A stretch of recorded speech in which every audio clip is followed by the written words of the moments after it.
Hey guys, this is B-Man. Sorry I'm being a bit late with this, but I've been a bit busy. This is my Raw review for the 8th of this month, 2010.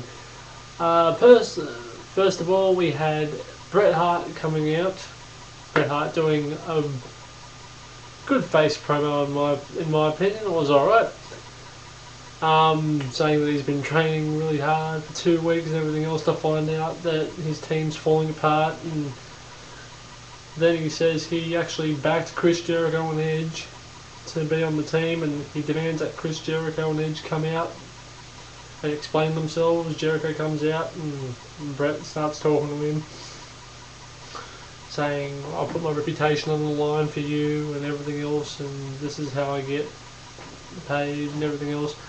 Jericho still says no in the end, and then Edge comes out, and I was really surprised at first. This actually caught me off guard because I saw Edge saying, I'm definitely in for Summerslam. I'm thinking, wow, he's going against Jericho here. This is a bit weird, and this is a face turn for Edge.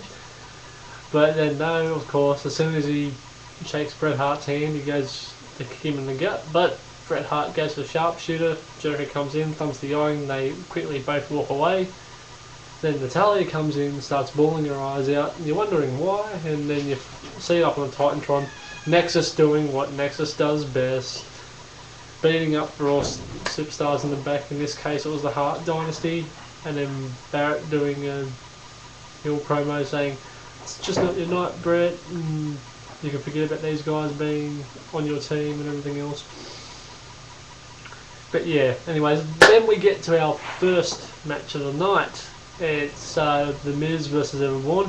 This wasn't a bad match. Like, these are two guys that are both getting pushes and everything else, and Miz just wins with the skull crushing finale. Lots of good spots in this match, and really good. I think this is definitely something to watch out for in the future. Miz versus Evan Bourne, perhaps for titles in the future. Next we have Melina versus Alicia Fox in a non-title match. Melina wins with I'll just say it. It was like a TNA's Suicide's version of his Chaos Theory, and she gets the 1, 2, 3, and then the GM alert goes off, and then we hear that Melina is going to get a shot at SummerSlam against Alicia Fox, and I have put my predictions down for this. So yeah, you will find out what I think about it later on. Then we had there were a lot of promos. There's a promo with John Morrison and R-Truth and Mark Henry after this, and saying, you guys want a man for your SummerSlam team? Well, watch this next match. It's going to be my audition. And then we get to the match, and obviously out comes Nexus, and they start beating the crap out of Henry. Ted DiBiase just stands there and does nothing. And yeah, so the match doesn't even happen. Next we had probably the best segment of the night in my opinion. Randy Orton calling out, Sheamus calling out Randy Orton. And so Sheamus is doing a good heel promo and did a nice little video with it, saying about how he's been dominating WWE. Once again bringing up Triple H, saying that he put him on the shelf and everything else. Then Randy Orton comes out and says, well, I'm not John Cena, I'm not Triple H, and I will be WWE Champion after SummerSlam. Then you hear the GM alert go off, and his GM pretty much says, if anyone interferes, then Sheamus will lose the title, and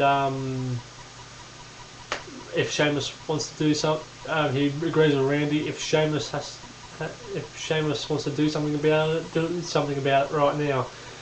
Then Sheamus pretends to go punch Orton and try to embarrass Orton in front of the crowd. Orton grabs him, starts beating the crap out of him, and then Sheamus fights back, backbreaker, and then we see. I thought we were going to see an awesome punt to the head on Sheamus, but then it was just turned out to be Randy Orton returning the favour and embarrassing Sheamus by faking to punt him. So yeah, this is really good. Then we had the NXT rookies facing off, and of course Husky Harris, Michael McGillicuddy, and Alex Riley won. This is all right, like for rookies on Raw, it was all right. Then we had R-Truth and John Morrison versus William Regal and Zack Ryder. This actually had the best spot of the night in my opinion. You had John Morrison and R-Truth winning, of course. But the moment of the night for me was when you saw John Morrison give Zack Ryder a flip bottom, pretty much. It's pretty much like Paul Burchill used to do back when he was a pirate. But anyways, yeah. Then we had the Bella Twins and even Gail Kim and Reese and Jillian and the Triple Threat Summertime Spectacular. This was okay. Bella Twins win.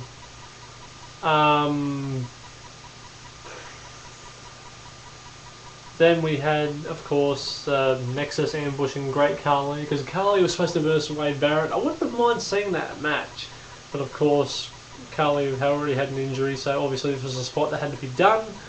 So now he's out of SummerSlam, and Miz will most likely take his place, but I'll talk more about that in my SummerSlam predictions and thoughts. Then it was announced Justin Long will be Raw's next host, and whoop-de-doo, we finally get a Raw host back. Then we come to our main event, John Cena and Bret Hart versus Edge and Chris Jericho. It ended in no contest, which I thought was going to happen anyways.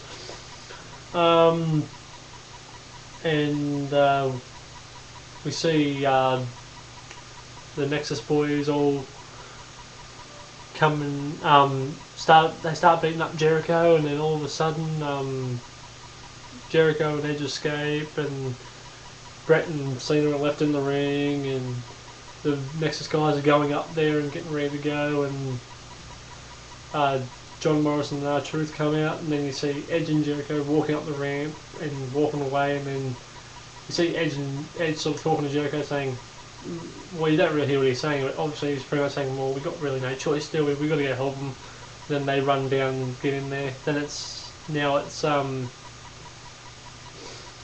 6 on 7, and then they start brawling, and Nexus miraculously get away unharmed.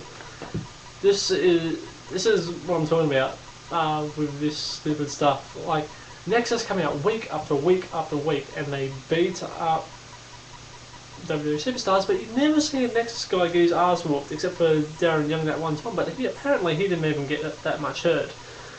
But anyways, all in all, I'd probably give Raw tonight a 4 out of 5. It was pretty good and everything else.